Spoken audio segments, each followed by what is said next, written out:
സർക്കാരിൻ്റെ 4ാം വാർഷികത്തോടനുബന്ധിച്ച് പാലക്കാട് ജില്ലയിൽ ഇന്ന് കോട്ട മൈതാനത്ത് വെച്ച് നടന്ന വേടൻ എന്ന് പറയുന്ന പുതിയ ഗായകൻ്റെ ഒരു ഷോ ഉണ്ടായിരുന്നു. അദ്ദേഹം പരിപാടി പങ്കെടുക്കാൻ വന്ന ഒരു ഗായകൻ മാത്രമാണ്.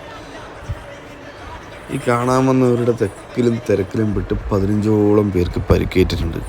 അവരെ മുഴുവൻ ജില്ലാശുപത്രിയിൽ കൊണ്ടുപോയിട്ടുണ്ട്. ഇത്തരം സാഹചര്യങ്ങൾ ഒഴിവാക്കേണ്ടത് സർക്കാരിൻ്റെ ഉത്തരവാദിത്തമാണ്.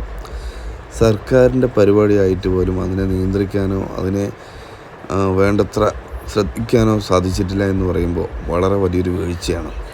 എന്തുകൊണ്ടാണ് നമ്മുടെ ഒരു തലമുറ മുഴുവൻ ഇത്തരത്തിലുള്ള ചെറിയ പരിപാടി മീൻസ് ഈ വേടൻ എന്താണ് ഉദ്ദേശിക്കുന്നത്, എന്താണ് ഈ സമൂഹത്തിന് കൊടുക്കുന്ന സന്ദേശമെന്ന് തിരിച്ചറിയുന്നില്ല. ശരിക്കും പറഞ്ഞാൽ ഈ കഴിഞ്ഞ നാളുകൾ വരെ സർക്കാർ വേടനെതിരെയായിരുന്നു. വേടനെതിരെ കേസെടുക്കുന്നതിലും അതുപോലെ തന്നെ വേടനെ കുറ്റപ്പെടുത്തുന്നതിനും എല്ലാം മുന്നിൽ നിന്ന് സർക്കാർ.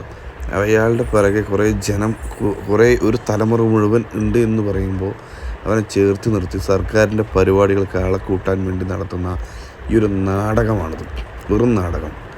ഈ നാടകത്തിൽ ചെന്ന് നമ്മുടെ കുഞ്ഞനുജന്മാരും സഹോദരന്മാരും തിക്കിലും തിരക്കിലും വിടുമ്പോൾ വളരെയധികം പ്രയാസമുണ്ട്. ഇതിൻ്റെ പൂർണ്ണ ഉത്തരവാദിത്വം സർക്കാരിന് മാത്രമായിരിക്കും.